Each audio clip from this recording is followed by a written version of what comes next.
So far, you've learned how to write a conditional to check one piece of data at a time. But that's a tedious process. To realize Python's efficiency, you'll need to write code to repeat actions. Take a look at these two code blocks, which are a slightly simplified version of the code you worked with in the previous video. What do you notice about them? Well, they look quite similar. In fact, they're only different by a single character, the index number of the list. Is there a way to rewrite this code so that it runs for every item in the list? You can ask the LLM. So, I have a list of restaurant scores, and I have written the following lines of code to check if their scores are an A or less than that. I want to check all the scores. How can I rewrite my code to avoid repeating myself?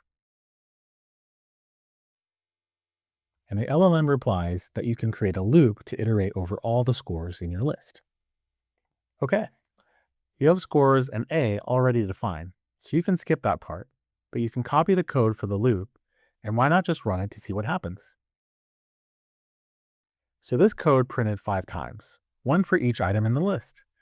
If the score was higher than 90, it took the first branch of code, the if branch, and printed A.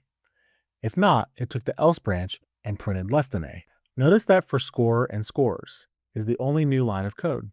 This creates a control structure called a for loop. The for loop will run this indented code block one time for every item in the list scores.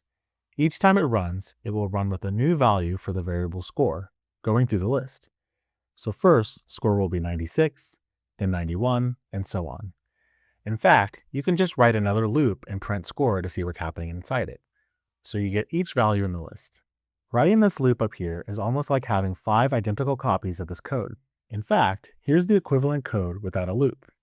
If you run this code, it gives you identical output, but it sure saved a lot of time. Take a look at this code, which you just worked with a moment ago. What does each component do? The first line, which you've seen before, scores equals, creates a new variable of type list that holds all the restaurant scores. The line for score and scores creates a loop. A loop repeats a block of code. The for is a Python keyword that indicates that you're going to repeat that block of code for a certain number of times. Score and scores creates a new variable score that changes each time the loop runs, and it takes on each of the values in scores in turn. Stepping back for a moment, this line of code, called a for loop, allows you to run the same lines of code for each item in a list without creating a new variable each time. It's called a loop because once you get to the end of the indented code block, you loop back up to the top of it. Once all the operations are done, in this case, once the loop reaches the last item in the list, the loop stops, and the computer moves on to the next line of code that comes after. Here's a quick demo of why for loops are so powerful. Let's import a helper function that will read in the scores from the entire dataset and save them in the variable scores. Now, if you print the length of scores, you get over 67,000. This is the full dataset. You can write a loop to count the number of A's in this dataset.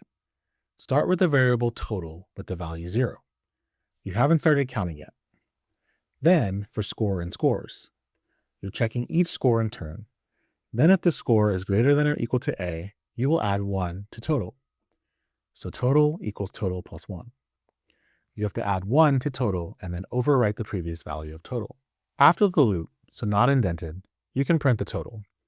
This code counts up how many restaurants earned an A rating. What's your guess out of 67,000 restaurants? More than 63,000 of them, so almost 95%. Notice how easy it was to scale up from a list of 5 to a list of over 60,000. You didn't need to change any of your loop code at all. This code also runs in a fraction of a second, typically around 2 or 3 milliseconds. Even though this dataset is so large, it can cause Google Sheets to lag or crash. Excellent work creating a loop over tens of thousands of rows of data. You're starting to see the power of Python's efficiency. Follow me to the next video to see some common problems you might encounter when working with control structures.